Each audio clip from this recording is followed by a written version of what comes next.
លោកសំរងស៊ីទទួលស្គាល់ការបញ្ចេញខ្សែអត្ថសម្លេងរបស់ខ្លួនអតីតអភិបាលក្រុងបាវិតដែលបាញ់កម្មការិនី3នាក់ឲ្យរបួសត្រូវបានដោះលែងរដ្ឋាភិបាលផ្ដើមស្ថាបនាទីលានប្រជាធិបតេយ្យថ្មីចិនប្រតិកម្មត្រឹមពាក្យសម្ដីប៉ុណ្ណោះចំពោះផែនការដំឡើងប្រព័ន្ធការពារមីស៊ីលនៅកូរ៉េខាងត្បូងមីយ៉ាន់ម៉ាកាន់តែបារម្ភពីការចាប់ប្រកាន់របស់អង្គការសហប្រជាជាតិករណីហិង្សាលើក្រុមរ៉ូហីងយ៉ានៅថ្ងៃទី9ខែកុម្ភៈ Facebook ឈ្មោះសីហាបានសរសេរថាលោកសំរងស៊ីទទួលស្គាល់សម្លេងរបស់ខ្លួនពាក់ព័ន្ធទៅនឹងការផ្ទុះរឿងអាស្រូវផ្លូវភេទតាម comment ឆ្លើយតបដោយផ្ទាល់របស់លោកសំរងស៊ីព័ត៌មាននេះលម្អិតជូនពិស្ដាដោយសាវវិសាលថ្មីនេះខ្សែអាចសម្លេងឆ្លើយឆ្លងគ្នាដែលត្រូវបានចោទប្រកាន់ថាជាសម្លេងរបស់មន្ត្រីជាន់ខ្ពស់គណបកសង្គ្រោះជាតិជាច្រើនរូបរួមនឹងថ្នាក់ដឹកនាំកម្ពុជារបស់ខ្លួននោះគឺលោកសំរងស៊ីផងនោះត្រូវបានបន្តចែកចាយយ៉ាងព្រោងព្រាតតាមរយៈគណនី Facebook ឈ្មោះសីហា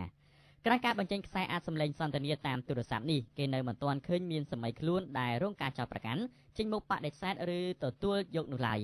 តែយ៉ាងណាមិញនៅថ្ងៃទី9ខែកុម្ភៈនេះ Facebook សីហាបានសរសេរថាលោកសំរងស៊ីទទួលស្គាល់សម្លេងរបស់ខ្លួនក្នុងការផ្ទុះរឿងអាស្រូវផ្លូវភេទតាមរយៈ comment ឆ្លើយតបរបស់លោកសំរងស៊ីគណនី Facebook មួយនេះបានដកស្រង់សំណេររបស់លោកសំរងស៊ីកាលពីថ្ងៃទី5ខែកុម្ភៈថាខ្ញុំឆ្ងល់ណាស់ពួកពូកែទៅមកទៅរឿងគេសំលេងអ្នកណាក៏ដោយជារឿងរបស់គេបើជាសំលេងរបស់ខ្ញុំតើវាយ៉ាងម៉េចនេះជាសិទ្ធិរបស់ខ្ញុំជាសេរីភាពរបស់ខ្ញុំតើវាមានអីតាក់ទងនឹងអស់លោកការខមមិនរបស់លោកសំរងស៊ីបែបនេះត្រូវបានម្ចាស់ករណី Facebook ឈ្មោះសីហាគឺចាត់ទុកថាលោកសំរងស៊ីព្រមទទួលស្គាល់នៅសំលេងសន្ទនារបស់ខ្លួនពាក់ព័ន្ធទៅនឹងការបញ្ចេញខ្សែអាចសម្លេងឯកជនតាមប្រព័ន្ធទូរស័ព្ទនេះផងដែរវិទ្យុវិទ្យុមិនអាចសុំការបំភ្លឺពីក្រសួងប្រៃសណីនិងទូរគមនាគមន៍បានទេចំពោះសំណួរសួរថាតើក្រសួងមានភារកិច្ចក្នុងការចាត់វិធានការបែបណាចំពោះស្ថាប័នឬបុគ្គលជាអ្នកទម្លាយសារសម្ងាត់ឯកជនជាសាធារណៈបែបនេះយ៉ាងណាក៏ដោយលោកមេធាវីជួងជងីគឺធ្លាប់បានអះអាងថាការបញ្ចេញខ្សែអាចសម្លេងរបស់បុគ្គលម្នាក់ជាសាធារណៈគឺយើងត្រូវមើលថាតើការបញ្ចេញនោះធ្វើឲ្យប៉ះពាល់ដល់កិត្តិយសរបស់បុគ្គលនោះដែរឬទេបើមិនប៉ះពាល់គឺគ្មានទោសប៉ុន្តែប្រសិនបើប៉ះពាល់វិញបុគ្គលនោះគឺអាចមានសិទ្ធិប្តឹងហើយតុលាការមានទូនាទីស៊ើបអង្កេតថាអ្នកណាជាអ្នកបញ្ចេញឬផ្សព្វផ្សាយពិតប្រាកដហើយប៉ះពាល់យ៉ាងម៉េចសម្រាប់អ្នកដែលទទួលខុសត្រូវនឹងប្រភពដើមនៃការទម្លាយសារសម្លេងតាមទូរស័ព្ទនេះត្រូវបានលោកជួងជងីអះអាងថាមាន3ករណីផ្សេងគ្នាទី1អាចជាម្ចាស់ទូរស័ព្ទខ្លួនឯងជាអ្នកថតសម្លេងទី2ជាទង្វើរបស់ក្រុមហ៊ុនទូរស័ព្ទនិងទី3ជាការថតរបស់រដ្ឋាភិបាលការថតសម្លេងនេះមានទោសឬក៏មិនមានទោសគឺអាស្រ័យទៅលើការប្រើប្រាស់លោកអសេនីកញ្ញានឹងខ្ញុំសូមស្លេះព័ត៌មានសង្គមងាកមកនិយាយអំពីរឿងនយោបាយបន្តិចវិញសិនគឺការបោះឆ្នោតជ្រើសរើសក្រុមប្រឹក្សាឃុំសង្កាត់កាន់តែខិតជិតមកដល់នៅប្រមាណខែខាងមុខនេះហើយគិតមកដល់ពេលនេះគឺការរៀបចំបេក្ខជនឈរឈ្មោះសម្រាប់ការបោះឆ្នោតជ្រើសរើសក្រុមប្រឹក្សាឃុំសង្កាត់គណៈបកសង្គ្រោះជាតិសម្រាប់បានស្ទើរតែទាំងស្រុងហើយជាមួយគ្នានេះគឺគណៈបកនេះសង្ឃឹមយ៉ាងមុតមមថាបេក្ខជនឃុំសង្កាត់គណៈបកនឹងយកជ័យជំនះក្នុងការបោះឆ្នោតខាងមុខសូមស្ដាប់អឿនភិរារាយការណ៍ព័ត៌មានជូនការរៀបចំបេក្ខជនទូទាំងប្រទេសគណៈបកបានប្រកល់អំណាចពេញលេញដល់ថ្នាក់ដឹកនាំឃុំសង្កាត់គណៈបកជាអ្នករៀបចំបញ្ជីមកដល់ពេលនេះគណៈបកសម្រាប់រៀបចំបញ្ជីឈ្មោះបេក្ខជនបានប្រមាណ 95% ហើយនេះបើតាមការដឹងពីលោកយឹមសវណ្ណអ្នកនាំពាក្យគណៈបកសង្គ្រោះជាតិនៅក្នុងពិធីជួបជុំថ្នាក់ដឹកនាំមូលដ្ឋានគណៈបកសង្គ្រោះជាតិរាជធានីភ្នំពេញនាថ្ងៃទី9ខែកុម្ភៈនេះដើម្បីស្ដាប់ពីដំណើរការរៀបចំបេក្ខជនសម្រាប់ឈរឈ្មោះបោះឆ្នោតជ្រើសរើសក្រុមប្រឹក្សាឃុំសង្កាត់នាពេលខាងមុខលោកយឹមសវណ្ណបានដឹងថាថ្នាក់ដឹកនាំគណៈបកនៅមូលដ្ឋានបានគោរពសេចក្តីណែនាំនិងនីតិវិធីក្នុងការរៀបចំបេក្ខជនប្រកបដោយស្មារតីទទួលខុសត្រូវនិងស្មារតីយោគយល់គ្នាដល់ដំណើរផលប្រយោជន៍ជាតិជាធំលោកយឹមសវណ្ណបានអះអាងថាគណៈបកសង្ឃឹមយ៉ាងមុតមមថាបេក្ខជនឃុំសង្កាត់គណៈបកនឹងយកជ័យជំនះក្នុងការបោះឆ្នោតខាងមុខនិងដឹកនាំឃុំសង្កាត់តាមឆន្ទៈពលរដ្ឋនិងធ្វើតាមការសន្យារបស់ខ្លួនក្នុងកំឡុងពេលឃោសនាបោះឆ្នោតពីមួយថ្ងៃទៅមួយថ្ងៃគណៈការបោះឆ្នោតជ្រើសរើសក្រុមប្រឹក្សាឃុំសង្កាត់កាន់តែគៀកចូលមកដល់គណៈបកនយោបាយនីមួយៗជាពិសេសគណៈបកប្រជាជនកម្ពុជានិងគណៈបកសង្គ្រោះជាតិដែលជាគណៈបកដែលមានសម្លេងគាំទ្រច្រើនអំឡុងពេលបោះឆ្នោតអាណត្តិមុនបានបង្ហាញចំហរៀងៗខ្លួនថាគណៈបករបស់គេអាចនឹងទទួលជ័យជំនះក្នុងការបោះឆ្នោតនេះលោកសុកអេសានអ្នកនាំពាក្យគណៈបកប្រជាជនកម្ពុជាធ្លាប់បានប្រវត្តិសុវិយោថាគណៈបករបស់លោកនឹងបន្តទទួលជ័យជំនះម្ដងទៀតលោកថាគណៈបកប្រជាជនកំពុងតែធ្វើសមាជតាមមូលដ្ឋានដើម្បីជ្រើសរើសបេក្ខជនឈរឈ្មោះជាមេឃុំ ហើយក្រោយបញ្ចប់សមាជគណៈបកប្រជាជននឹងបញ្ជូនឈ្មោះបេក្ខជនទៅគណៈកម្មាធិការជាតិរៀបចំការបោះឆ្នោតគូបញ្ជាក់ថាចាប់ពីថ្ងៃទី3រហូតដល់ថ្ងៃទី5ខែមីនាឆ្នាំ2017គណៈកម្មាធិការជាតិរៀបចំការបោះឆ្នោតនឹងទទួលពាក្យសុំចុះបញ្ជីបេក្ខជននៃគណៈបកនយោបាយឈរឈ្មោះបោះឆ្នោតរាយការណ៍ការបោះឆ្នោតក្រុមប្រឹក្សាឃុំសង្កាត់អាណត្តិទី4នឹងធ្វើឡើងនៅថ្ងៃទី4ខែមិថុនាឆ្នាំ2017ខាងមុខលោកអសេញនាងកញ្ញាបន្តមកនិយាយអំពីរឿងសង្គមមួយទៀតគឺលោករងឈុនសមាជិកគណៈកម្មាធិការជាតិរៀបចំការបោះឆ្នោតមួយរូបក្នុងចំណោម9រូបបានសម្រេចចិត្តបង្ហាញចំហប្រាប់អ្នកសារព័ត៌មានថាលោកនឹងលាលែងចេញពីតំណែងនៅកោជបប្រសិនបើគណៈបកសង្គ្រោះជាតិត្រូវគេរំលាយពិតមែនគណៈបកប្រជាជនកម្ពុជាបានសោកស្ដាយចំពោះការលើកឡើងរបស់លោករងឈុនយ៉ាងដូចនេះហើយគណៈបកកាន់អំណាចនេះបានបញ្ជាក់ថាបើលោករងឈុនអសមត្ថភាពធ្វើការលោកមានសិទ្ធិលាឈប់បានគុណសម្បូររាយការណ៍ជូនបន្ថែមលោកសុកអេសានមន្ត្រីអ្នកនាំពាក្យគណៈបកប្រជាជនកម្ពុជាបានសម្ដែងការសោកស្ដាយចំពោះសម្ដីរបស់អិសរាជជនម្នាក់ដែលបានចោទប្រកាន់មកលើគណៈបកប្រជាជនកម្ពុជាលោកថាជាអ្នករំលាយគណៈបកប្រឆាំងលោកថាតាមពិតគណៈបកប្រជាជនកម្ពុជាពុំមានសិទ្ធិរំលាយគណៈបកនយោបាយនោះទេលោកសុកអេសានបានលើកឡើងថាបើសិនជាលោកអសមត្ថភាពធ្វើការមិនកើតលោកមានសិទ្ធិលាលែងពីការងារដោយផ្ទាល់ខ្លួនមិនបាច់មកឆ្លៀតដាក់កំហុសលើអ្នកដទៃឡើយការថ្លែងរបស់អ្នកនាំពាក្យគណៈបកកាន់អំណាចនេះបើទោះបីជាលោកថ្លែងមិនចំថាជាបុគ្គលណាតែគេអាចដឹងបានថាគឺសម្ដៅទៅកាន់លោករងឈុនលោករងឈុនជាសមាជិកគណៈកម្មាធិការជាតិរៀបចំការបោះឆ្នោតមួយរូបក្នុងចំណោម9រូបបានប្រកាសលាលែងពីតំណែងនៅកោជបប្រសិនបើគណៈបកសង្គ្រោះជាតិត្រូវបានរំលាយតាមរយៈការបង្កើតច្បាប់គណៈបកនយោបាយយ៉ាងណាក៏ដោយលោកសុកអេសានបានបញ្ជាក់ថាច្បាប់ស្ដីពីគណៈបកនយោបាយកំពុងត្រូវបានក្រុមអ្នកច្បាប់សិក្សានិងពិនិត្យធ្វើវិសោធនកម្មដើម្បីឲ្យស្របតាមស្ថានភាពថ្មីនៃជីវភាពនយោបាយសេដ្ឋកិច្ចសង្គមនៅកម្ពុជាបច្ចុប្បន្នគណៈដែលច្បាប់នេះកំពុងត្រួតពិនិត្យស្រាប់មានអិសរាជជនម្នាក់នៅក្នុងកោជបបានប្រកាសថានឹងលាលែងពីតំណែងដោយមិនសោកស្ដាយស្រណោះលោកបន្ថែមថាមានតែច្បាប់ទេដែលមានសិទ្ធិរំលាយគណៈបកនយោបាយបើសិនជាគណៈបកនោះល្មើសនឹងច្បាប់ឬរំលោភច្បាប់នៅពេលដែលច្បាប់ត្រូវបានស្ថាប័ននីតិបញ្ញត្តិអនុម័តរួចព្រះមហាក្សត្រឡាយប្រកាសឲ្យប្រើប្រាស់ជាផ្លូវការដូច្នេះមិនអាចចោទប្រកាន់មកលើគណៈបកប្រជាជនកម្ពុជាបានឡើយនិយាយអំពីអតីតអភិបាលក្រុងបាវិតដែលត្រូវបានគេដោះលែងឲ្យមានសេរីភាពគឺអតីតអភិបាលក្រុងបាវិតដែលបានបាញ់ទៅលើកម្មការិនី3នាក់ឲ្យរងរបួសត្រូវបានតុលាការសម្រេចដោះលែងហើយកាលពីថ្ងៃទី8កុម្ភៈក្រោយការអនុវត្តទោសចប់សពគ្រប់រយៈពេល1ឆ្នាំកន្លះសាវិសារាយការណ៍ជូនព័ត៌មាននេះលោកឈូកបណ្ឌិតអតីតអភិបាលក្រុងបាវិតខេត្តស្វាយរៀងត្រូវបានតុលាការសម្រេចដោះលែងឲ្យមានសេរីភាពហើយក្រោយពីអនុវត្តទោសរួចរាល់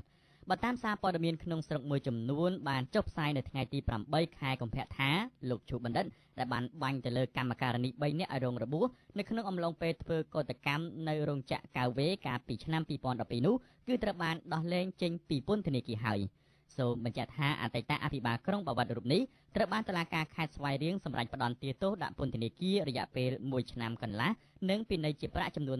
38លានរៀលដល់ជនរងគ្រោះទាំង3នាក់ពីបទបង្ករបួសស្នាមដោយអចេតនាការនោះក្រោយការសម្រេចរបស់សាលាដំបងខេត្តស្វាយរៀងលោកឈូកបណ្ឌិតបានដាក់ពាក្យប្តឹងជំទាស់ទៅកាន់សាលាឧទ្ធរណ៍និងតុលាការកំពូលប៉ុន្តែគ្មានប្រសិទ្ធភាពដោយតុលាការទាំងពីរបានសម្រេចដំកល់សាលក្រមសាលាដំបងទុកជាបានការដដែលគួររំលឹកបន្តិចថាមុននឹងឈានដល់ការឃុំខ្លួនលោកឈូកបណ្ឌិតបានរត់គេចខ្លួនរយៈពេល3ឆ្នាំក្រោយពីបានធ្វើសកម្មភាពបាញ់ទៅលើកម្មការិនីរងគ្រោះទាំង3នាក់ប៉ុន្តែក្រោយមកនៅថ្ងៃទី8ខែសីហាឆ្នាំ2015លោកឈូកបណ្ឌិតបានស្ម័គ្រចិត្តប្រគល់ខ្លួនឲ្យសមត្ថកិច្ចក្រោយពីមានការព្រមានពីលោកនាយករដ្ឋមន្ត្រីហ៊ុនសែនដែលបានប្រកាសគាំទ្រដល់ចំណាត់ការរបស់ប៉ូលីសអន្តរប៉ូលក្នុងការតាមចាប់ខ្លួនរូបលោកក្រោយការបង្ហាញខ្លួនលោកឈូបណ្ឌិតគឺត្រូវបានសមត្ថកិច្ចបញ្ជូនទៅតុលាការភ្លាមផងដែរលោកអស្ចារ្យនាងកញ្ញាងាកមកនិយាយអំពីការលើកឡើងរបស់លោករុនរតវិស្នាវិញម្ដងថាមិនធ្លាប់ប្រទះឃើញអ្នកប្រើប្រាស់ស្លាកលេខអ្នកសារព័ត៌មានក្នុងទីក្រុងទេឆ្លើយតបទៅនឹងការលើកឡើងរបស់លោកខៀវកញ្ញរិទ្ធដែលជារដ្ឋមន្ត្រីក្រសួងព័ត៌មានដែលបានបង្ហាញប្រតិកម្មលើបណ្ដាញសង្គមពាក់ព័ន្ធនឹងអ្នកប្រើប្រាស់ស្លាកលេខអ្នកសារព័ត៌មានដែលលោកថាខុសច្បាប់និងថាមិនមែនជាទោសពិន័យទេ តែជាទោសគុកនោះត្រូវបានលោករុនរតន៍វាសនាជាប្រធាននាយកដ្ឋាននគរបាលចរាចរណ៍អះអាងថាមិនមែននគរបាលចរាចរណ៍មើលមិនឃើញទេក៏ប៉ុន្តែមកពីមិនឃើញមានអ្នកប្រើប្រាស់ស្លាកលេខនេះក្នុងទីក្រុងនោះទេលោករុនរតន៍វាសនាបន្តថាស្លាកលេខនេះធ្លាប់ឃើញមានប្រើតែតាមបណ្ដាខេត្តឆ្ងាយៗមួយចំនួនប៉ុណ្ណោះក៏ប៉ុន្តែទោះជាយ៉ាងនេះក្តីប្រធាននាយកដ្ឋាននគរបាលចរាចរណ៍រូបនេះបានបញ្ជាក់ដែរថាការប្រើប្រាស់ស្លាកលេខនេះពិតជាខុសច្បាប់ដោយយោងតាមច្បាប់ចរាចរណ៍ផ្លូវគោកអ្នកដែលប្រព្រឹត្តនឹងមានទោសជាប់ពន្ធនាគារពី5ឆ្នាំដល់10ឆ្នាំលោកលោកស្រីនាងកញ្ញានឹងបានជ្រាបព័ត៌មាននេះលម្អិតនៅក្នុងនីតិហេតុការណ៍សំខាន់នាពេលបន្តិចទៀតដែលរៀបចំជូនដោយចិនសុជាតាបើខ្ញុំដឹងខ្ញុំផ្សាយឲ្យអ្នកដឹងបើខ្ញុំយល់ខ្ញុំពន្យល់ឲ្យអ្នកយល់ខ្ញុំគឺវិទ្យុវីយ៉ូ FM អញ្ញាធររាជធានីភ្នំពេញចាប់ផ្ដើមស្ថាបនាទីលានប្រជាធិបតេយ្យថ្មីដែលមានទីតាំងស្ថិតនៅក្នុងខណ្ឌឫស្សីកែវដោយអះអាងថាដើម្បីបង្កលក្ខណៈងាយស្រួលដល់ប្រជាពលរដ្ឋក្នុងការសម្ដែងមតិយោបល់ចំពោះបញ្ហាផ្សេងៗក្នុងសង្គម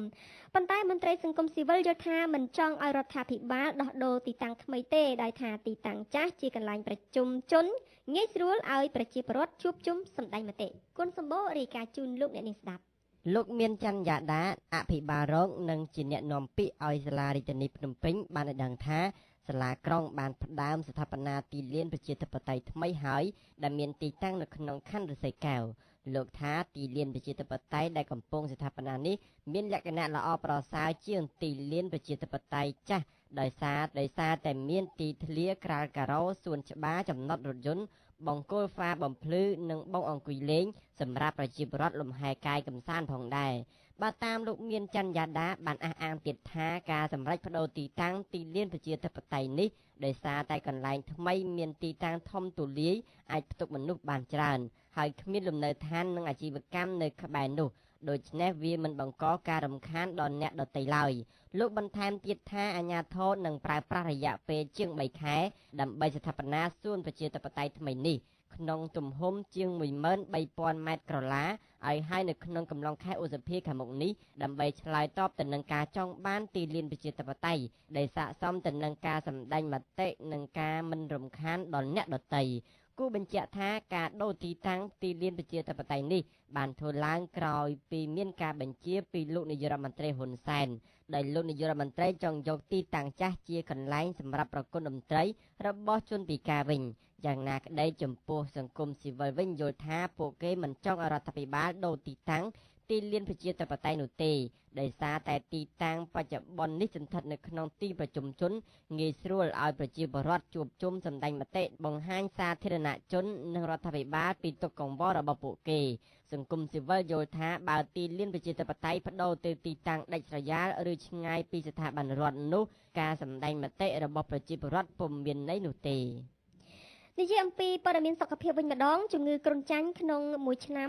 បានសម្លាប់មនុស្សជាច្រើនអ្នកក៏ប៉ុន្តែរាជរដ្ឋាភិបាលកម្ពុជាបានជំរុញឲ្យក្រសួងសុខាភិបាលខិតខំយកចិត្តទុកដាក់ក្នុងការប្រយុទ្ធប្រឆាំងនៅជំងឺនេះដោយការផ្តល់ថ្នាំព្យាបាលនិងសេវាថែទាំសុខភាពផ្សេងរួមទាំងការចុះអប់រំប្រជាពលរដ្ឋទាក់ទងទៅនឹងជំងឺគ្រុនចាញ់ផងដែរថាចន្ទធីរាយការណ៍ជូនព័ត៌មាននេះបន្ថែមបន្ទាប់ពីការអនុវត្តយុទ្ធសាស្ត្រជាតិលើបំបាត់ជំងឺគ្រុនចាញ់មកករណីគ្រុនចាញ់ចាប់ពីឆ្នាំ2011ដល់ឆ្នាំ2016បានថយចុះពី 112,057 ករណីឈឺនិងស្លាប់93នាក់ក្នុងឆ្នាំ2011មក 56,274 ករណីឈឺស្លាប់10នាក់នៅក្នុងឆ្នាំ2015និងថយចុះមកត្រឹម 23,367 ករណីឈឺស្លាប់ម្នាក់ក្នុងឆ្នាំ2016តាមសូចនាករបានបង្ហាញថាករណីឈឺក្នុងឆ្នាំ2016បានថយចុះប្រមាណ 54% បើប្រៀបធៀបទៅនឹងឆ្នាំ2015មានន័យថាការប្រយុទ្ធប្រឆាំងជំងឺគ្រុនចាញ់សម្រាប់លទ្ធផលជោគជ័យពីឆ្នាំមុនសូចនាករដែលបានគ្រោងទុកក្នុងឆ្នាំ2018នេះបើយោងតាមសេចក្តីជូនព័ត៌មានរបស់ក្រសួងសុខាភិបាលស្តីពីសមិទ្ធផលការងារប្រយុទ្ធប្រឆាំងជំងឺគ្រុនចាញ់ឆ្នាំ2016នៅប្រទេសកម្ពុជាដែលឡែកបើយោងតាមប្រព័ន្ធព័ត៌មានសុខាភិបាលជាតិបានបញ្ជាក់ថាជំងឺគ្រុនចាញ់ក្នុងប្រទេសកម្ពុជា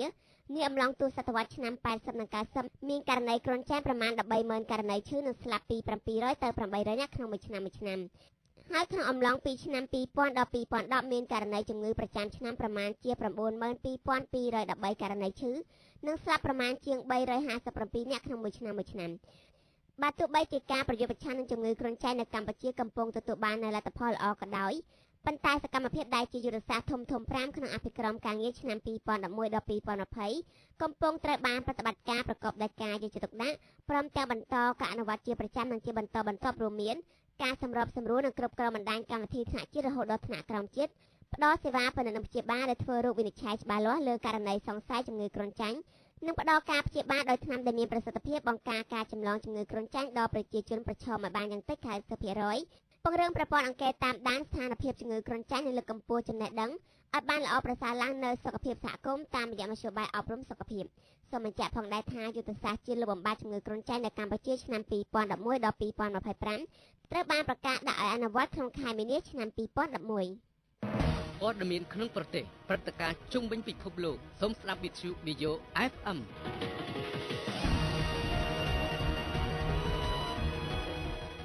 ព័ត៌មានអន្តរជាតិ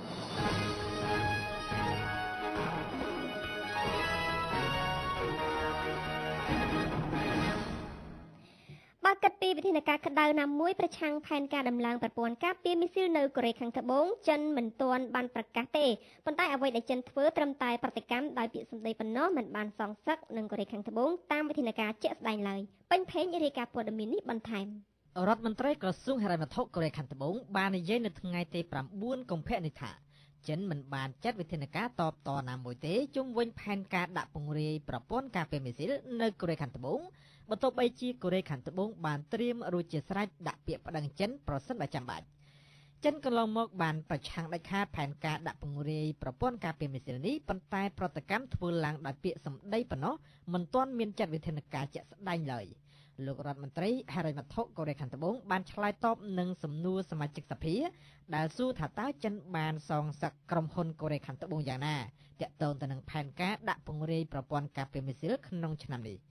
អ្វីដែលបានឆ្លើយតបគឺថាចិនគ្មានសកម្មភាពអ្វីទាំងអស់ក្រៅតែពីទទូចឲ្យកូរ៉េខាងត្បូងអាមេរិកពិចារណាឡើងវិញការដាក់ពង្រាយប្រព័ន្ធការពារមីស៊ីលហើយបើចាំបាច់អាចលុបចោលតែម្ដងក៏បានចំពោះវិធានការសងសឹកចិនមិនបានប្រកាសទេលោករដ្ឋមន្ត្រីបានបញ្ជាក់បន្ថែមថាប្រសិនបើចិនមានសកម្មភាពមិនប្រក្រតីណាមួយប្រឆាំងកូរ៉េខាងត្បូងយើងនឹងចាត់វិធានការប្រឆាំងចិនវិញដូចគ្នាក៏ប៉ុន្តែអ្វីដែលចិនបាននិយាយកន្លងមកមិនពាក់ព័ន្ធនឹងប្រព័ន្ធការពារមីស៊ីលហើយក៏មិនមានចាត់វិធានការទៅលើក្រុមហ៊ុនកូរ៉េខាងត្បូងនៅក្នុងប្រទេសចិនទេ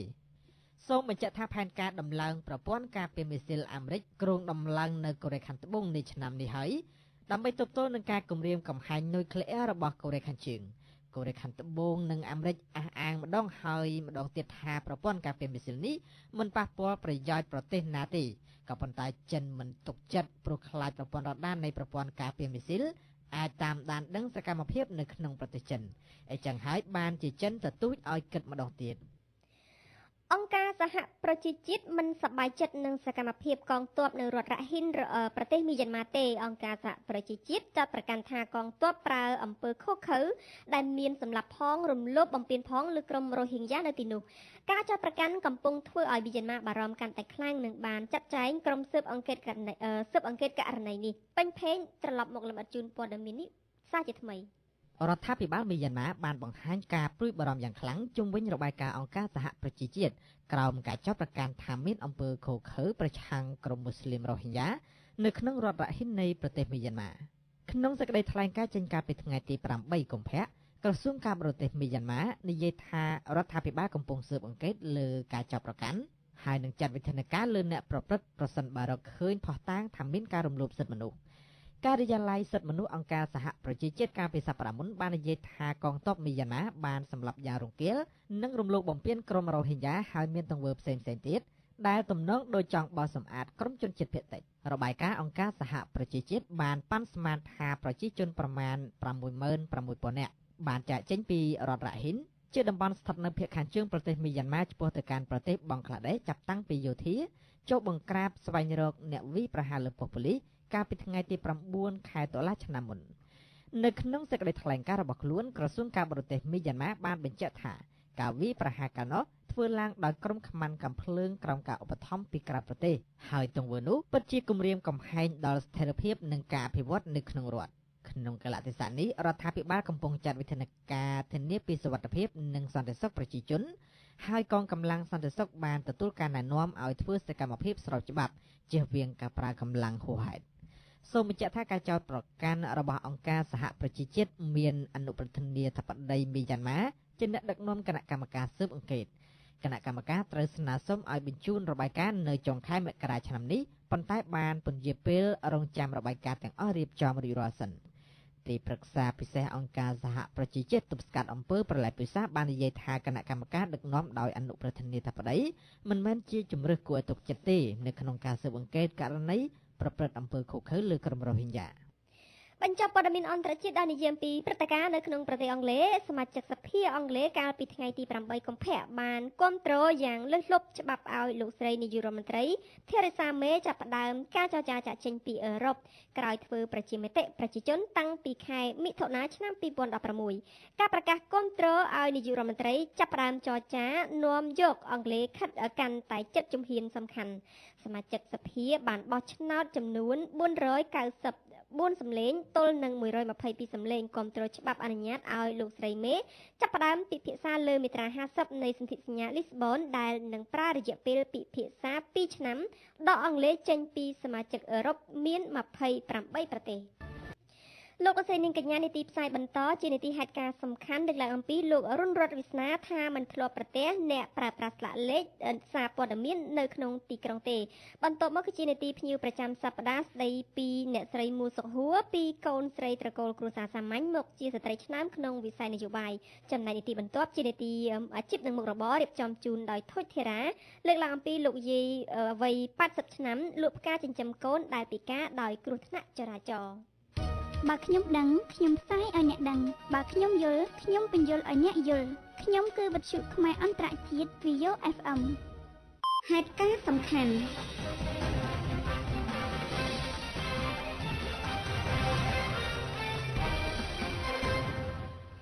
ឆ្លើយតបនឹងការលើកឡើងរបស់លោកខៀវកញ្ញរិទ្ធរដ្ឋមន្ត្រីក្រសួងព័ត៌មានដែលបានបង្ហាញប្រតិកម្មលើបណ្ដាញសង្គមពាក់ព័ន្ធទៅនឹងអ្នកប្រើប្រាស់ស្លាកលេខអ្នកសារព័ត៌មានដែលលោកថាខុសច្បាប់និងថាមិនមែនជាទោសពិន័យទេតែជាទោសគុកនោះត្រូវបានលោករុនរតន៍វាសនាប្រធាននាយកដ្ឋាននគរបាលចរាចរណ៍អះអាងថាមិនមែននគរបាលចរាចរណ៍មើលមិនឃើញទេតែមកពីមិនឃើញមានអ្នកប្រើប្រាស់ស្លាកលេខនេះនៅក្នុងទីក្រុងភ្នំពេញលោករុនរតន៍វាសនាបន្តថាស្លាកលេខនេះធ្លាប់ឃើញមានប្រើតែតាមបណ្ដាខេត្តឆ្ងាយៗមួយចំនួនប៉ុណ្ណោះក៏ប៉ុន្តែយ៉ាងណាក្តីប្រធាននាយកដ្ឋាននគរបាលចរាចរណ៍រូបនេះបានបញ្ជាក់ដែរថាការប្រើប្រាស់ស្លាកលេខនេះពិតជាខុសច្បាប់ដោយយោងតាមច្បាប់ចរាចរណ៍ផ្លូវគោកអ្នកដែលប្រព្រឹត្តនឹងមានទោសជាប់ពន្ធនាគារពី5ឆ្នាំដល់10ឆ្នាំចេនសុជីតាលំអិតជូនព័ត៌មាននេះជូនលោកអ្នកនាងស្ដាប់ជំរាបសួរលោករុនរតន៍វាសនាចា៎បាទសួរនាងខ្ញុំសូមបញ្ជាក់ឲ្យលោកអ្នកនាងថាលោករុនរតន៍វាសនាគឺជាប្រធាននាយកដ្ឋានសណ្ដាប់ធ្នាប់ចរាចរណ៍លោករុនរតន៍វាសនាគឺពាក់ព័ន្ធទៅនឹងអ្នកប្រើប្រាស់សាកលេខម៉ូតូអ្នកសារព័ត៌មានដែលកាលពីពេលថ្មីនេះរដ្ឋមន្ត្រីក្រសួងព័ត៌មានគឺលោកខៀវកញ្ញរិទ្ធបានបង្ហោះសារលើបណ្ដាញសង្គមដោយលើកឡើងថាអ្នកប្រើប្រាស់សាកលេខម៉ូតូនេះគឺខុសច្បាប់ហើយលោកក៏បានចោទជាសំណួរថាហេតុអ្វីក៏នគរបាលចរាចរណ៍មើលមិនឃើញទៅលើករណីនេះតើលោករុនរតន៍វាសនាដែលជាប្រធានចានាយកដ្ឋានស្ដាប់ធ្នាប់ចរាចរណ៍នឹងមានការឆ្លើយតបបែបណាដែរចាมันទេអាហ្នឹងតាមពិតវាខុសច្បាប់ហើយវាបាត់ខ្លែងក្នុងវិការចាត់78បទការចោចាអាហ្នឹងដាក់ទំនាគាររហូតដល់5ឆ្នាំចាប៉ុន្តែសមត្ថកិច្ចយើងដឹងគាត់ម៉ូតូហ្នឹងនៅប្រើប្រាស់នៅស្រុកដែរយើងអត់ដឹងចាអញ្ចឹងតើកន្លងមកសមត្ថកិច្ចធ្លាប់បានផាកពិន័យអ្នកដែលប្រើប្រាស់សាកលេខអ្នកសារព័ត៌មាននេះដែរទេខ្ញុំឃើញអាហ្នឹងទៀតច្រើនគាត់នៅដូចរដ្ឋនគរីឥណ្ឌូគរីគាត់ពីតាមស្រុកតាមអីចឹងវាមិនប្រើប្រាស់ក្នុងភ្នំពេញអញ្ចឹងអាការគាត់របស់យើងវាបានឃើញរបស់គាត់ពីនៅឥណ្ឌូគរីដល់ហើយគឺតាមគាត់ឃើញម៉ូតូគាត់ហ្នឹងអត់មានកាត់ដបូកាត់អីហ្នឹងអាហ្នឹងស្រួលដូចថាចុះហុកចុះអីចឹងវាអត់ទៅកាត់ដបូគាត់អញ្ចឹងវាអត់ប្រើប្រាស់ក្នុងក្រុងទេអាហ្នឹងដោយសារតែកន្លងមកនេះមិនថាតែនៅតាមបណ្ដាខេត្តឆ្ងាយដោយដែលលោកវាសនាបានលើកឡើងនោះទេនៅក្នុងរាជធានីភ្នំពេញក៏គេសង្កេតឃើញថាមាននៅអ្នកប្រើប្រាស់ស្លាកលេខម៉ូតូអ្នកសារព័ត៌មាននេះផងដែរតើនាយកដ្ឋានស្ដាប់ធ្នាប់ចរាចរណ៍មានវិធានការយ៉ាងណាដែរចំពោះករណីល្មើសខាងលើនេះចា៎អាហ្នឹងខ្ញុំយល់ទៅភ្នំពេញគាត់បាត់ព្រឹត្តអញ្ចឹងបើមិនម៉ាលីចរាចរណ៍ឃើញទីមួយតែខ្វះគាត់ទុកអាហ្នឹងវាបាត់ខ្លែងគឺអាការប្រើប្រាស់ដែលក្នុងស្ដាប់ហ្នឹងចា ហ្នឹងទៅតនេះតាមច្បាប់និយាយចឹងយើងទីមួយយើងផ្សព្វផ្សាយជំរុញឲ្យគាត់បានដឹងថានឹងប្រើអញ្ចឹងវាខុសច្បាប់ហើយឯនៅក្នុងអ្នកប្រើច្បាប់ហ្នឹងត្រូវបានទៅដាក់ពន្ធនាគារពន្ធងប្រតិបត្តិខ្លែងហ្នឹងណាអាហ្នឹងខ្ញុំមកជំរាបជូនដល់សិនខ្ញុំអ្នកប្រើទៅសម្ដីទៅសម្រួលទៅដាក់សម្បត្តិទៅគាត់សិនជាខ្លែងឯកសារបានទៅពី2ឆ្នាំទៅ5ឆ្នាំតែតែសិនជាខ្លែងផ្លាកខ្លែងឯងទៅបានទៅពីគាត់ត្រូវ10ឆ្នាំពី5ឆ្នាំអញ្ចឹងតែតែប្រតិបត្តិតាមហ្នឹងបើសិនគេចាប់បានដល់10ជាទៅតាមហ្នឹងហ្នឹងត្រូវរត់បាត់ទៅមកទល់ឆ្នាំថ្មីនេះលោកសង្កេតឃើញថាការអនុវត្តច្បាប់ចរាចរណ៍របស់ប្រជាពលរដ្ឋនឹងមានសភាពយ៉ាងដូចម្តេចដែរហើយជាពិសេសតើការផាកពិន័យទៅលើអ្នកដែលល្មើសច្បាប់ដោយករណីណាមួយច្រើនជាងគេដែរទៅក្នុងថ្ងៃយើងទៅថាកូនចរាចរណ៍កាត់ឡើងជាច្រើនស្ដាប់ចំពោះអ្នកជិះម៉ូតូដែលមិនពាក់មួកសុវត្ថិភាពអញ្ចឹងក្នុង100អ្នកអីហ្នឹងគឺថាមាន80ទៅ90អ្នកដែលតាមម៉ូតូក្រៅពីនោះយើងចង់ជំរុញឲ្យគាត់នឹងធ្វើម៉េចឲ្យគាត់ទៅណាមកណាឲ្យគាត់ពាក់មួកសុវត្ថិភាពបានគ្រប់រូបគ្នាអញ្ចឹងទៅព្រោះដើម្បីឲ្យកាត់បន្ថយកូនចរាចរណ៍បានវាតមានការគាត់ចូលរួមមិនថាគាត់មិនចូលរួមទេអាហ្នឹងទីមួយវាហានិភ័យខ្ពស់នៅពេលអ្នកបើកបរមិនពាក់មួកហ្នឹងចង់ជំរុញគាត់ទាំងអស់គ្នាចាជាសំណួរចុងក្រោយរបស់នាងខ្ញុំតើអ្វីជាយន្តការបន្តទៀតរបស់នាយកដ្ឋានសម្ដាប់ធ្នាប់ចរាចរណ៍ដើម្បីឲ្យប្រជាពលរដ្ឋនឹងគោរពច្បាប់ចរាចរណ៍ឲ្យមានភាពល្អប្រសើរថែមទៀតនោះចាអាហ្នឹងយើងមានតែផ្សព្វផ្សាយឲ្យគាត់យល់កុំឲ្យចេះចំពេកអញ្ចឹងអត់ទៅបាត់ទេយើងចង់ទីមួយសម័យខ្លួនហ្នឹងគាត់ត្រូវដឹងថាការពាក់ឬការប្រើប្រាស់ម៉ូតូដែលគ្មានចេញពីក្រសួងផាសុខាជាអំពើខុសច្បាប់មិនអាចពាក់បាន30គាត់អញ្ចឹងតើគាត់នឹងចូលរួមគោរពបើមិនក្នុងករណីប៉ូលីសគាត់ឃើញអាហ្នឹងគាត់តែគាត់ទុកដាក់ចេញឬទៅតាមលេខទូរស័ព្ទហ្នឹងណាចាអរគុណលោករុនរតន៍វាសនាដែលបានចំណាយពេលវេលាដ៏មានតម្លៃផ្ដល់នៅកិច្ចសម្ភាសន៍ដល់នាងខ្ញុំពាក់ព័ន្ធទៅនឹងអ្នកប្រើប្រាស់សាកលេខម៉ូតូអ្នកសារព័ត៌មាននៅក្នុងថ្ងៃនេះចានីតិភ្ញៀវប្រចាំសប្តាហ៍អ្នកស្រីមូសុខួរតំណាងរាស្ត្រីរបស់គណៈបក្សសង្គ្រោះជាតិកើតនៅឆ្នាំ1953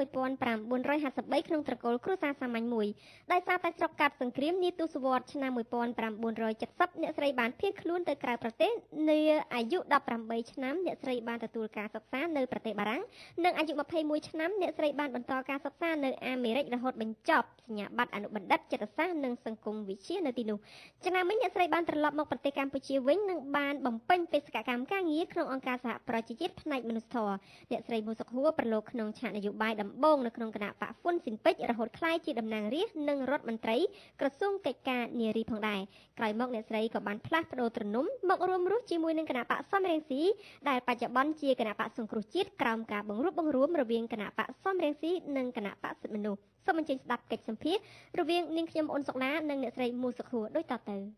ជំរាបសួរអ្នកស្រីមូសុខួរចាសូមជម្រាបសួរសូមគ្រប់បងប្អូនជនរួមជាតិដែលកំពុងតែស្ដាប់វិទ្យុវីដេអូចាខ្ញុំសូមអរគុណអ្នកស្រីមូសុខួរដែលបានផ្ដល់កិច្ចសម្ភាសជាមួយវិទ្យុវីដេអូតាមទូរស័ព្ទនៅក្នុងនីតិភ្ញៀវប្រចាំសប្តាហ៍នៅថ្ងៃនេះចាខ្ញុំសូមជម្រាបជូនថាអ្នកស្រីមូសុខួរជាតំណាងរាស្ត្រស្ត្រីរបស់គណៈបក្សសង្គ្រោះជាតិមណ្ឌលបាត់ដំបងនិងជាប្រធានអគ្គនាយកនៃអគ្គនាយកដ្ឋានទំនាក់ទំនងកិច្ចការសាធារណៈ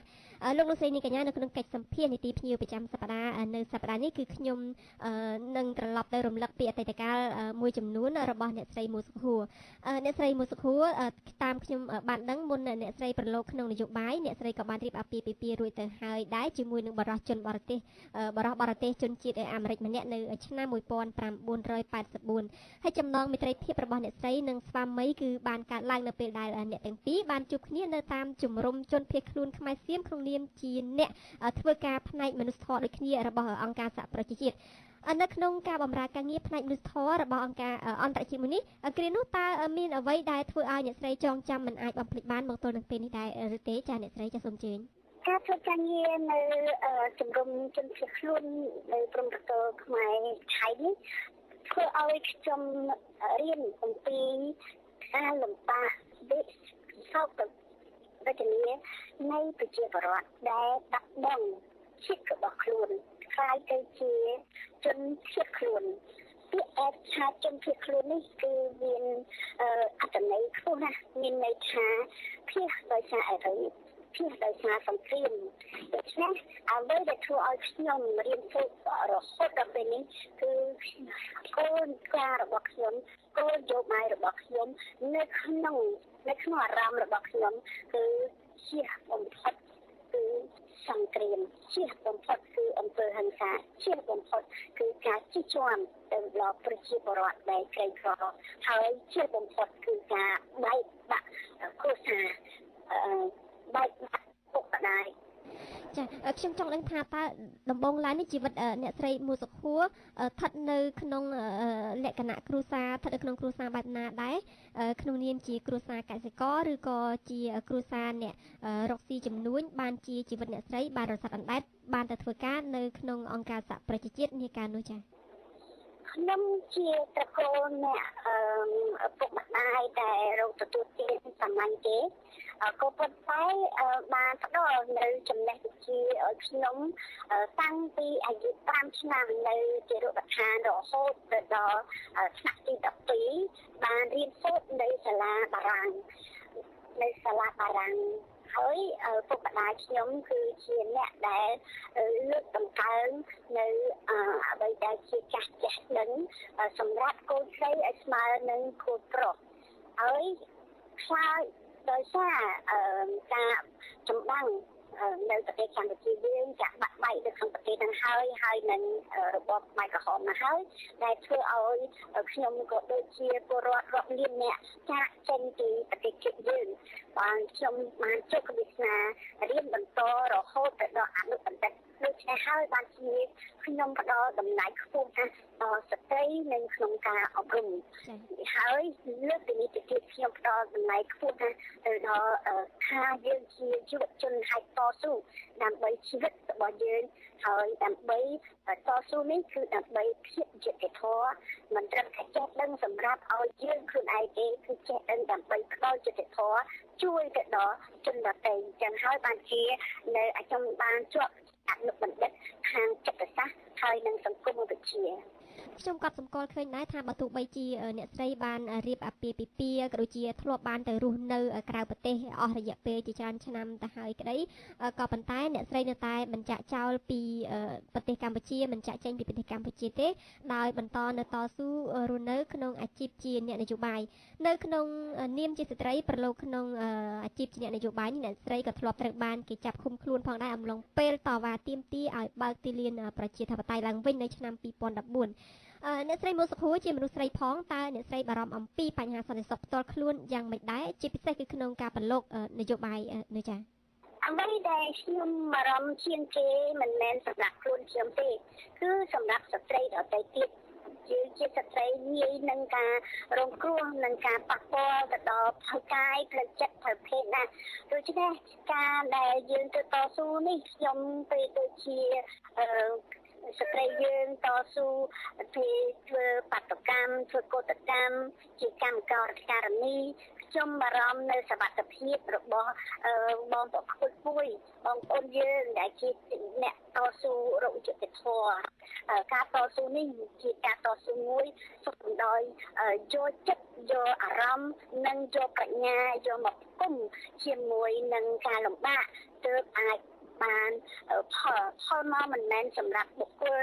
ខ្ញុំជាស្ត្រីទេហើយផលមកគឺដើម្បីស្ត្រីទាំងមូលដើម្បីឲ្យស្ត្រីយើងដឹងថាមិនមែនយើងតស៊ូតែម្នាក់ឯងទេស្ត្រីដទៃទៀតក៏មានការជឿចាប់ក៏ចង់បានយុត្តិធម៌ហើយក៏សម្លេងរបស់យើងរួមជាសម្លេងតែមួយយើងនឹងអាចធ្វើឲ្យមានការផ្លាស់ប្ដូរនៅអេរីយ៉ារបស់សង្គមក៏ដូចជាផ្លាស់ប្ដូរនៅក្នុងជីវិតរបស់ស្ត្រីជីវិតរបស់គ្រួសារយើងនិងនៅក្នុងឆាកនយោបាយដែរចា៎ខ្ញុំនៅចាំបានថាអ្នកស្រីគឺជាស្ត្រីខ្មែរទី1ដែលសាកលវិទ្យាល័យ San Francisco នៅឯសហរដ្ឋអាមេរិកផ្ដល់កិត្តិយសជ្រើសយកជាជនឆ្នើមប្រចាំឆ្នាំ2015ដោយសារតែអ្នកស្រីចូលរួមដឹកនាំចលនាទាមទារសិទ្ធិសេរីភាពនិងជំរុញឲ្យស្ត្រីចូលរួមក្នុងវិស័យនយោបាយជំរុញឲ្យស្ត្រីចូលរួមក្នុងវិស័យនយោបាយគឺតាមរយៈការបង្កើតកម្មវិធីមួយឈ្មោះថានារីរតនៈតើអ្នកស្រីមើលឃើញដូចម្តេចចំពោះស្ត្រីនៅក្នុងវិស័យនយោបាយកម្ពុជាក្នុងបច្ចុប្បន្ននេះអ្នកស្រីចា៎ខ្ញុំយល់ឃើញថាស្ត្រីរដ្ឋតែច្រើនកំពុងតែឈរឈានចូលក្នុងឆាកនយោបាយហើយនៅឯមូលដ្ឋាន នៅក្នុងរយៈពេលតែ6ឬ7ខែទៀតដល់ពេលបោះឆ្នោតឃុំសង្កាត់ហើយស្ត្រីនៅគ្រប់គណៈបកកំពុងតែត្រៀមខ្លួនហើយចូលនយោបាយប៉ុន្តែមានន័យថាចូលនៅក្នុងគណៈបកនយោបាយទៅគេហៅថាចូលក្នុងនយោបាយទេនៅពេលណាដែលយើងជាពលរដ្ឋយើងឃើញចេះដឹងចេះឈឺចាប់ចេះឈឺឆ្អាលចេះយល់គិតឆ្ងាយពីមិនខាតតែគ្រួសារយើងតែសង្គមយើងដល់សហគមន៍យើងហើយចង់ឲ្យមានភាពប្រសើរឡើងហើយយើងមានដូចយើងហ៊ានតស៊ូយើងមានយោបល់គឺយើងឈានទៅដល់ចូលគណៈបកនោះទៀតទៅនឹងយើងឃើញថាយើងនឹងមាននៃសង្ឃឹមថាស្ត្រីនឹងមានសម្លេងនៅក្នុងគោលនយោបាយនៃបកនីមួយៗដោយអ្នកស្រីបានរំលឹកអំបញ្ញមិញគឺអ្នកស្រីមូសុហួរបានសម្រេចចូលប្រឡូកក្នុងឆាកនយោបាយដំបូងឡើយជាមួយគណៈបកហ៊ុនស៊ិនពេជ្ររហូតបានក្លាយជាតំណាងរាស្ត្រនិងជាបន្ទាប់មកគឺជារដ្ឋមន្ត្រីក្រសួងកិច្ចការនារីផងដែរមុននឹងចូលមករស់នយោបាយជាមួយនឹងគណៈបកសំរងស៊ីបន្តបច្ចុប្បន្នជាមួយគណៈបកសង្គ្រោះជាតិក្រោមការបង្រួបបង្រួមរវាងគណៈបកសំរងស៊ីនិងគណៈបកសិទ្ធិមនុស្សតាមរយៈបទពិសោធន៍ផ្ទាល់ខ្លួនខ្ញុំសូមអញ្ជើញអ្នកស្រីចែករំលែកដល់យុវនារីចំនួនក្រោយថាតើធ្វើដូចម្តេចដើម្បីអភិវឌ្ឍខ្លួនក្លាយជាអ្នកនយោបាយស្ត្រីឆ្នើមមួយរូបនៅសម័យនេះជាសម័យ Facebook ជាសម័យព័ត៌មានសង្គមជាសម័យដែលយើងត្រូវតែឈានទៅស្ដាប់ហើយនឹងទទួលយកព័ត៌មានហើយខ្ញុំមានការសង្ឃឹមណាស់ពីឃើញថាយុវនារីរបស់យើងដូចជាយុវជនដូចជាប្រជាពលរដ្ឋជារួមលោកមានការឆ្លៀងវៃដើម្បីទៅស្ដាប់ព័ត៌មានយកព័ត៌មាននេះគឺជាការចាប់ផ្ដើមក៏ប៉ុន្តែជាមួយគ្នាក្នុងមួយថ្ងៃយ៉ាងហោចណាស់ក៏ត្រូវមានគំនិតមួយសម្រាប់សង្គមយើងដែរហើយសំខាន់បំផុតសម្រាប់យុវជនយើងយុវនារីរបស់យើងការសិក្សាគឺមិនមែនត្រឹមតែសិក្សានៅក្នុងសាលារៀនទេក្មួយត្រូវតែសិក្សាដោយធ្វើការជាអ្នកសកម្មនារីហ៊ានបញ្ចេញមតិហ៊ានចូលទៅទីលានណាឆាកណាដែលហ៊ានបញ្ចេញមតិដើម្បីតស៊ូមតិការសិក្សារបស់យើងនៅក្នុងតែសាលារៀនអត់គ្រប់គ្រាន់ទេលុះត្រាតែយើងខ្លាយខ្លួនទៅជាសកម្មនារីយកវិស័យណាមួយយកចំណុចណាមួយចំណុចនោះគឺចំណុចសេដ្ឋកិច្ចក្តីចំណុចចិត្តសាស្ត្រឬជាតិសាសន៍អីក្តីតែយើងត្រូវយកប្រធានបទណាមួយដែលយើងស្រឡាញ់យើងតស៊ូមតិយើងការពារហើយយើងជំរុញឲ្យមានការចំណេញទៅដល់សង្គមរបស់យើងចា៎ខ្ញុំសូមអរគុណអ្នកស្រីមូសុខួរដែលផ្ដល់កិច្ចសម្ភាសជាមួយវិទ្យុយោនៅក្នុងនីតិភ្ញៀវប្រចាំសប្តាហ៍របស់យើងនៅថ្ងៃនេះសូមអរគុណនិងសូមជម្រាបលាអ្នកស្រីចា៎សូមអរគុណជម្រាបលាចា៎នីតិអាជីពនិងមុខរបរបើមើលពីក្រៅទៅទីក្រុងភ្នំពេញគឺពិតជាទីក្រុងគុជដែលអ្នកមានជីវភាពធូរធារអាចរស់នៅសោយសុខលើគំនរមាសប្រាក់ប្រើប្រាស់សម្ភារៈទំនើបហឺហាក៏ប៉ុន្តែបើសិនមើលឲ្យមែនទែនទៅទីក្រុងគុជនេះមិនមែនជាឋានសួគ៌សម្រាប់អ្នកទីទួលក្ររកព្រឹកខ្វះល្ងាចនោះឡើយអ្នកក្រច្រើនណាស់បានសម្រេចចាក់ចេញពីស្រុកកំណើតមកផ្សងព្រេងនៅក្នុងទីក្រុងភ្នំពេញដើម្បីស្វែងរកមុខរបរផ្សេងសម្រាប់ចិញ្ចឹមជីវិតតើជីវិតអ្នកក្រដែលរស់នៅទីក្រុងតស៊ូពុះពៀដើម្បីជីវិតយ៉ាងណាសូមអញ្ជើញស្ដាប់នីតិអាជីពនិងមុខរបររៀបចំជូនដោយថុចធីរាអង្គុយក្រោមកម្ដៅថ្ងៃទឹកមុខស្រពោនក្រៀមក្រំក្បាលជួតក្រមាគឺដូនចាស់មាសព្រឹមនៅមុខគាត់មានដាក់ផ្កាឈូកមានទៀនធូបសម្រាប់ថ្វាយព្រះគាត់គឺជាអ្នកមកពីខេត្តកណ្ដាលគាត់មកលក់ផ្កានៅមាត់ទន្លេមុខព្រះបរមរាជវាំងក្បែរព្រះអង្គដងកើដូនចាស់រូបនេះបានរៀបរាប់ប្រាប់ខ្ញុំពីមុខរបររបស់គាត់និងជីវភាពយ៉ាងដូចនេះកណ្ដាលយើងលក់អញ្ចឹងទៅមួយថ្ងៃអត់អស់ទេជួនណាចាប់ពីម៉ោង7និងម៉ោង8បានប្រញាប់គ្រានតិចតួចបានលុយអញ្ចឹងហើយត្រូវម៉ោង8គេបិទពហិយនេះម៉ោង9នេះបានទៅផ្ទះរាល់ថ្ងៃអញ្ចឹងម៉ោង9យប់បានទៅផ្ទះនិយាយថ្ងៃដល់បានប្រាក់ចំណូលមួយថ្ងៃបានតែ20000ណាបាត់អីអត់សហុយបាត់អីវាពិបាកគឺជាជួយមួយតាមគេយកពេញថ្លៃមួយថ្ងៃ30000ណា30000ដល់យើងឲ្យគេ20000អញ្ចឹងទៅរោទៅគាត់បានទប់ទល់ការទប់ទល់ ក៏ផ្លុំទៀតក៏រត់អំណាចគេមិនឲ្យយើងធ្វើមិនចឹងចឹងហើយយើងត្រូវយើងមានអាជីពបន្តិចបន្តួចបើគេមើលមកអាណិតគេដាក់ទានឲ្យយើងទៅ2000ឬ1000ឬ1400-500អីចឹងណាតាមសទ្ធាគេមើលទៅមេត្តាមនុស្សចាស់ណាបើយើងគ្មានទេក៏ឲ្យនាងផ្កាចៅមកឈុត4500ចៅថ្ងៃហ្នឹងឡើងមកឈុតវាមានទៀនមានធូប4500ដងនោះណែមែនយាយដងនោះផ្សេង8000វាផ្សេងចៅមកឈុតមិនខ្មិចមកឈុតចៅមានតែប៉ុណ្ណឹងកាមកគូមែនយាយ4500បានទេត4000ចដូនលក់រាល់ថ្ងៃមិនបានទេថ្ងៃហ្នឹងគេឡើងថ្លៃណាចៅរាល់ដងខានស្អែកមកកើមកយកនេះមកយកទៅមកធំតិចមកណាអត់តែការស្រស់ចៅអានេះទៅកាច់ព្រឹកមិញណា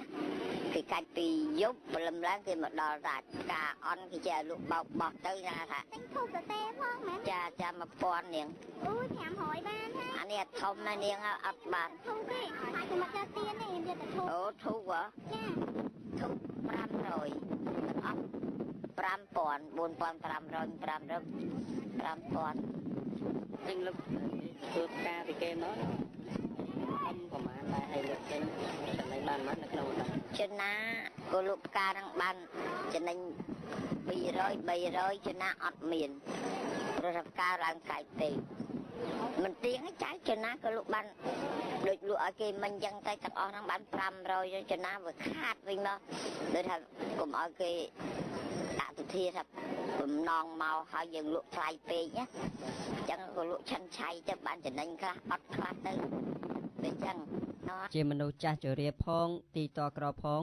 ការលក់ផ្ការបស់គាត់គឺរកចំណូលបានត្រឹមតែ20000រៀលក្នុងមួយថ្ងៃលោកយាយត្រូវរ៉ាប់រងរកប្រាក់ចិញ្ចឹមកូនដែលពិការដោយសារគ្រោះថ្នាក់ចរាចរណ៍នៅក្នុងបន្ទប់ទៀតចាជួលផ្ទះគេដែរមួយខែ50ទាំងទឹកទាំងភ្លើងដឹងប្រហែលនេះចៅបើមិនទាន់ដឹងទឹកភ្លើងណាព្រោះទៅបានពី3ថ្ងៃនេះណា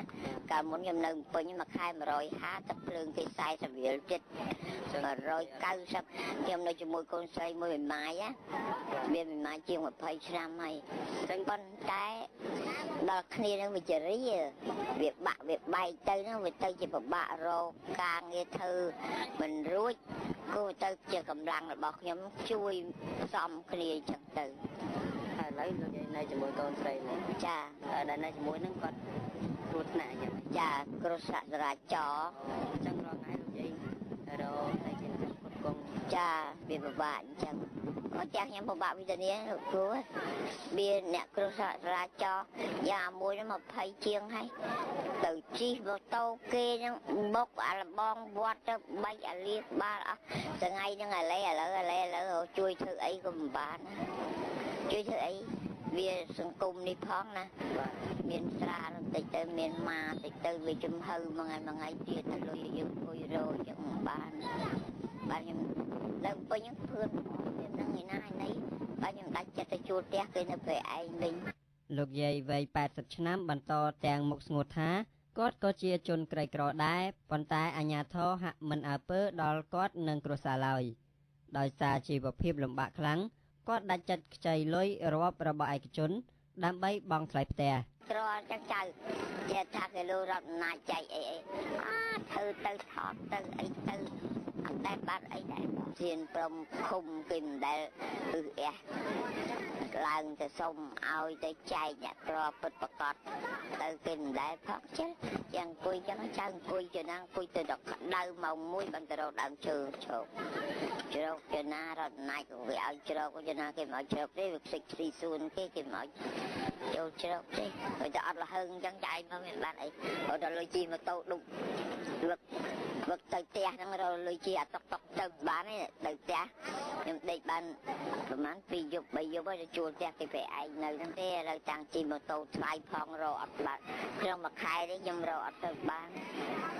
ហើយមកទឹកនឹងសំសហុយលមកទៅឆ្ងាយទៀតអត់សល់បើគិតទៅវាមិនដប4អាលុយមកអាតុកនឹងវាឆ្ងាយយើងជីមួយថ្ងៃឲ្យគេមួយថ្ងៃជីមួយថ្ងៃឲ្យគេមួយថ្ងៃដល់ទៅពេលជួលផ្ទះថ្លៃវល់រំទាំងសហុយថោកមិនតែសំលុយនោះឲ្យថ្លៃផ្ទះគេមិនរួចត្រូវយើងរាប់បានតែមិនសល់ទេមួយខែជួបមួយខែដល់ខ្វះខាតអញ្ចឹងរាប់គេមួយខែជាប់ខ្ចីលុយគេនឹងរៀបរយយកលុយទៅឲ្យគេទៅត្រូវចាយយើងខ្ចីលុយអត់ទេលុយអង្គការ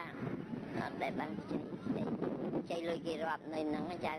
រាប់មួយថ្ងៃ10000នេះរាប់មួយថ្ងៃ10000 ថ្ងៃ10000 3 10ថ្ងៃអស់ចាយនឹងក៏ការគេ30000 10ថ្ងៃ